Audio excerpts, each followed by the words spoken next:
Hey all, happy week 5, and thanks for your patience with the video.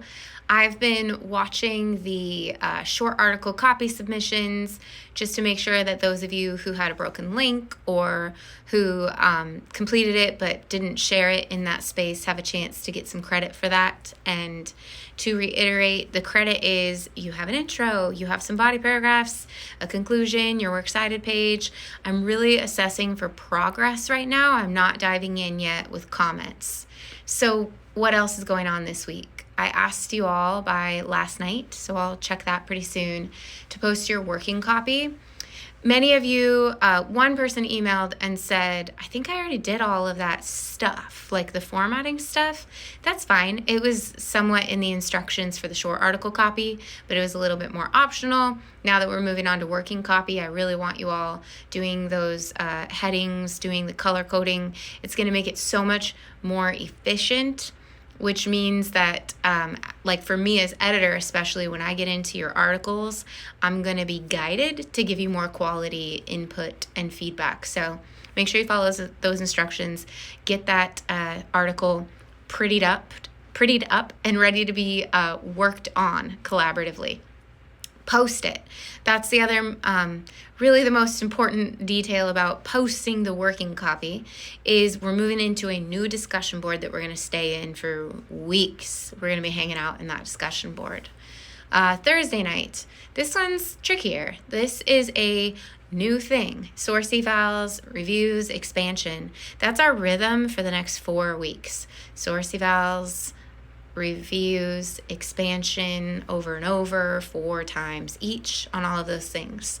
I always tell the writers and journalists of Exchangers that this week is the hardest one because it's all a bunch of new stuff, but you're not getting assessed on these things right away. So you're kind of like working toward them. Like the source evaluations is worth 20 points or 20% of your final course grade. You're just submitting 1 right now. You're going to get comments on it. Then next week you'll submit 3 more. You'll get some comments. And you're not actually being assessed for the quality of the project until much later, which means that if there's a part of the instructions you didn't quite get, the comments will help you adjust to that. I'll share things out in these videos. So just make progress. That's the primary thing, is make progress. I do want to tell you though about source evaluations because I can see things coming through already. That the template I give you, the Google Doc, when you open that up and it's like complete it here, and it's this table, almost like a worksheet, it has live links in it. So on the left-hand side, there's this neon blue, and anything that's in neon blue in a heading is a link that goes directly to my course website, and it describes what I'm looking for. So for instance, this one I say over and over every quarter long. There's a box that says, for a source evaluation, it says detail. And you might wonder, what am I supposed to put in detail? And a lot of people start putting a summary of the source. Like, what are the details inside of the source? That's not what I'm looking for there. That's relevance. So like what content in the article or the source is relevant to your article. Under detail, I'm looking for things like how long, how wide, how deep is this information from this source you're using.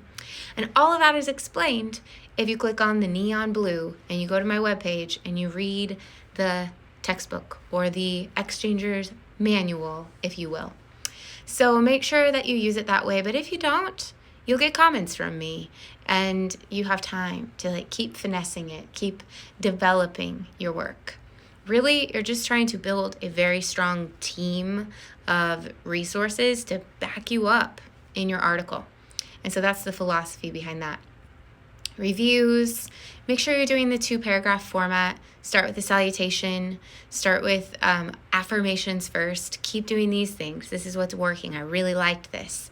In your second paragraph, give some suggestions, or if you don't have those because that feels outside of your comfort zone, ask questions. Ponder where else the article could go. Ask for more clarity or background on something. They don't have to use your input, but just keep giving each other things to think about. Next Tuesday, you'll post expansion. That's a check-in. So you read a resource that gives you ideas for how to expand, and then you write me a check-in. There's another little template for that, where you say, like, this is how many words I have now. This is how many sources I have now. This is what I've been working on because it's what I want to work on. This is what your resource has inspired me to also work on. Here's where I'm stuck. Here's where things are going well. And please use those. That's how I know kind of how to spend my energy when I'm on your document and leaving comments and all of that. Okay, what else? That's kind of the big picture for the week. I think you guys are doing a great job, and I'm really excited about your article topics. I really love this class. I love getting to be the editor for Exchangers, and I know, so I will say this lastly, I'm trying my best to stay up on emails.